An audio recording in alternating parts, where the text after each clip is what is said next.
Bruce Tunny.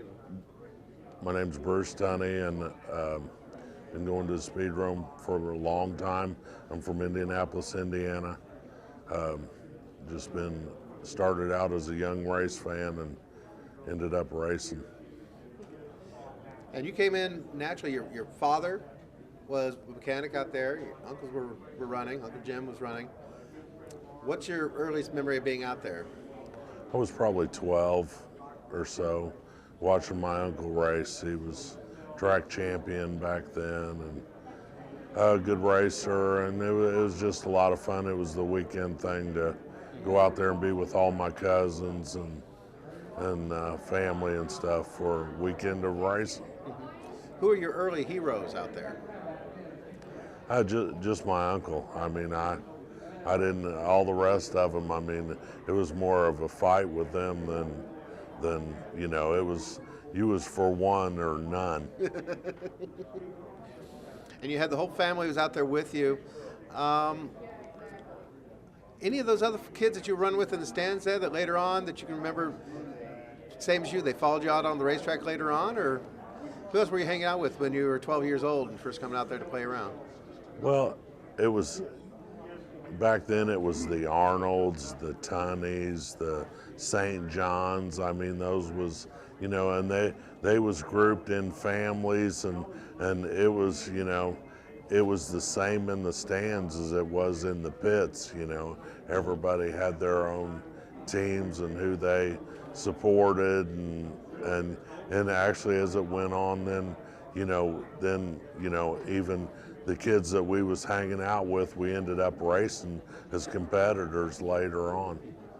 And you had a rather interesting start to yours, as I recall, because I believe a Demolition Derby, I think, was one of your first motorized events out there. Was? Yeah, Demolition Derby did that one time, just on a whim, and didn't start racing that early. I think I was 22 or 3. Well, you were part of you because it was you and Mike St. John, I believe, in that same event, and a fellow by the name of Steve Wheeler, who wasn't doing too bad in the stock class, were like some of the top finishers in that demo derby there. And Steve actually didn't do too bad in the street stocks for a couple of years, and he'd faded away. Yeah, I remember we ran out of time, and 4 or 5 of us had to split the win for the end of it.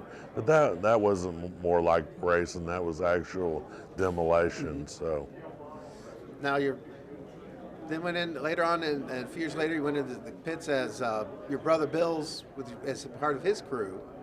Were you able to go in regularly? Yeah, that's how it kind of got started. Bill started at an early age. My brother Bill started at an early age. He was just as soon as he could get in a car, that's what he wanted to do. And I wasn't that excited about it, so I'd go out on the weekend and help him. I didn't as much helping during the week because the cars was a lot of work. I mean, you had to work day in and day out on them all the time, but going out and helping him, and it was a lot of fun because it was fun only racing. Then you know, it was usually a pretty good party afterwards. So, your first actual race car you drove in, do you remember what it was?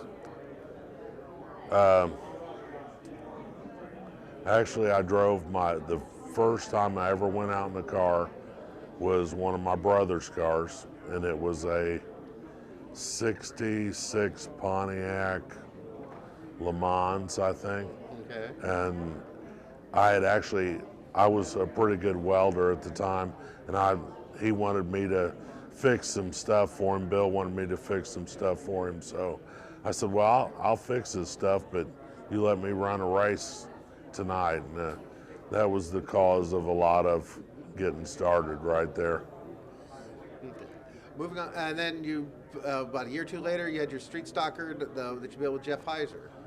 Yeah, a buddy of mine, which I was surprised, got off work and come home and he said, hey, look what I bought. It was an old Arca car, and he wanted to turn it into a street stocker. And I said, man, sell that thing. We don't need this.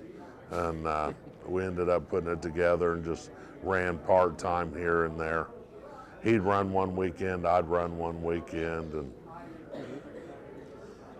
So, a few years down the road, you're now Bruce Tunny, traveling around on some late model circuits, whatever. You're also Bruce Tunny, Speedrome champion contender, and everything else. What was it about Bruce Tunny that just seemed to bring that fire out? As somebody who got in casually and then but seemed to catch fire with you. What was it? Once I got started into it and got into my own car that I had built, then it was a whole different picture. It was, then the challenge became, as far as what I could do with a race car, or how I could build one, or how I could drive it, or whatever. The challenge became, and then I was lit up at it then. But in my younger years, wanted to move on to NASCAR like everybody dreams of, but that just never played out. Just never was enough money there for that. And now, all these years later, you're now a grandfather. Your son's been doing quite well, and you're a car builder of some well-renowned as far as the figure eight world's concerned. What's Bruce's secret with that? I mean, what happened? I usually never shared anything. I probably should have stuck to my guns on that, but I don't know. Just decided to build some cars and stuff that I've learned over the years, and they've done really well. And I don't know. I'm still with Mark racing.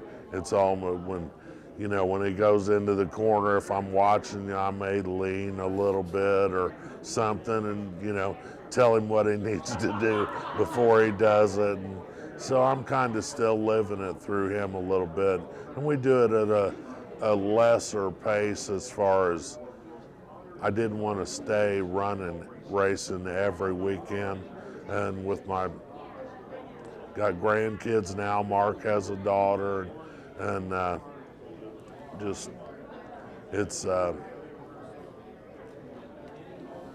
it's got to a different pace than what it used to be. As far as it got to be, it seems like it's almost more fun now than what it was back then, when we raced 3 times a week, and it was a full-time job plus your full-time job at work. I mean, it costs you a lot of your life.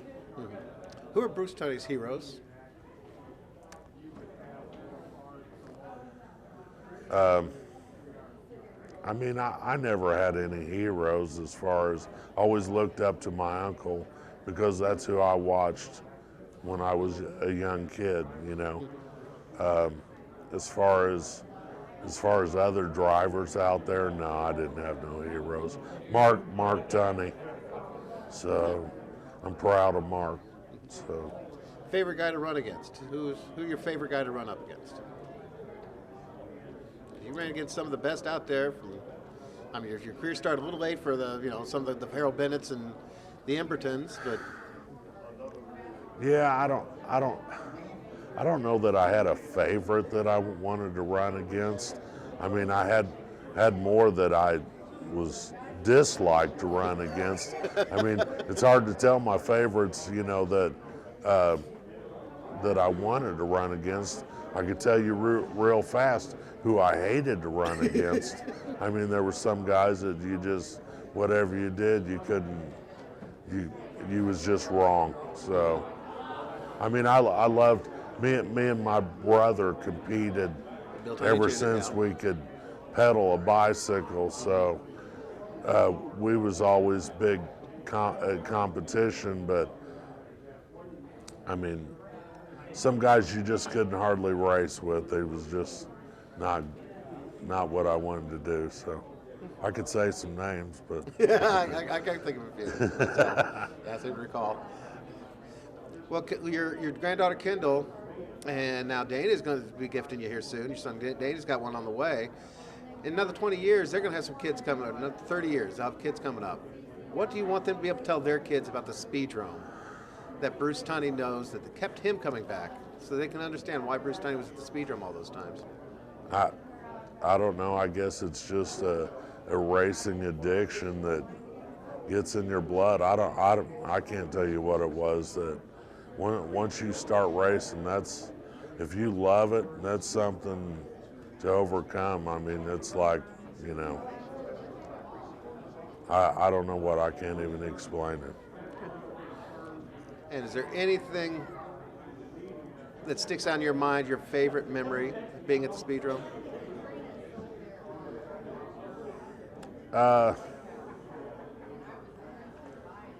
See, I don't have favorite memories. The memories that I have are what I could have done, or something that I dwell more on what I lost than what I won. Okay. Some of a big race or a championship, something that I had right in hand, and maybe even by my own mistake, you know, it got away. That's the stuff that I remember that I'll think about. And looking back, what has been the most positive change you've seen in the Speedrome since Bruce Tunny came in as a 12-year-old in the stands watching Uncle Jim, to Bruce Tunny is now standing in the pits watching his boy Mark? What's been the best change you've seen in the place over those years? I think it's just more professional than it used to be. I mean, it used to be like the backyard fights along with some racing, and it's more professional now because I don't know. It's just, this is such a different age of time with computers and photography and film, and I don't know. Anything that you want to add that you want people to know about Bruce Tunny and the Speedrome? That in 50 years, when they're coming into Indiana Historical Society's museum and they see this display and there's Bruce Tunny's picture, they're talking to him on the screen there 50 years later. What do you want them to know about you? I mean, there's much to. I can't think of anything. I mean, I was just a guy that fell in love with racing, and once you get hooked on it, if you think you're going to try racing, if you're hooked, you're in trouble for a lot of years. All right. Well, thank you, Bruce. Thank you much. Go keep your seat, because I'll get you disconnected here in a sec. Okay. And once you get back.